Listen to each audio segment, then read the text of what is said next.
বিশ্বনবী মসজিদে নববীতে নামাজ পড়ছেন। তিনি আল্লাহু আকবার বলে নামাজ শুরু করলেন, কেরাত পড়লেন, রুকু করলেন।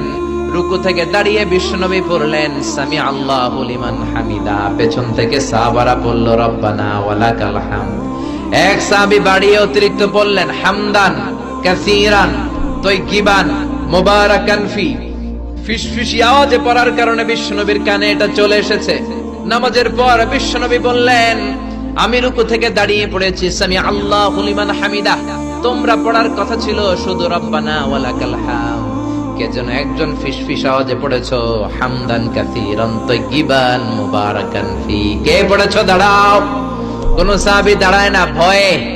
বিশ্বনবী অভয় দিয়ে বললেন, কিছু বলবো না। কে পড়েছো? দাঁড়াও।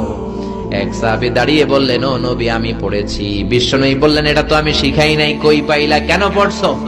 সাহাবী বলে, নবী গো, আল্লাহর তাসবিহ অল্প পড়লে আমার পোষায় না, এই জন্য আমি একটু বাড়িয়ে পড়েছি। আল্লাহু আকবার। বিশ্বনবী বললেন, ভয় পেও না, বিচলিত হয় না। নামাজরত অবস্থায় আমি দেখেছি বিদউ ওয়া সালাসুনা মালায়েকা, 30 জনেরও বেশি ফেরেশতা তোমার এই অতিরিক্ত তাসবিহর সওয়াবটা কে লিখে লিখে আল্লাহর দরবারে পৌঁছে দিতে পারে। তারা আকাশের মধ্যে কে আগে নিয়ে যেতে পারে প্রতিযোগিতা করছিল।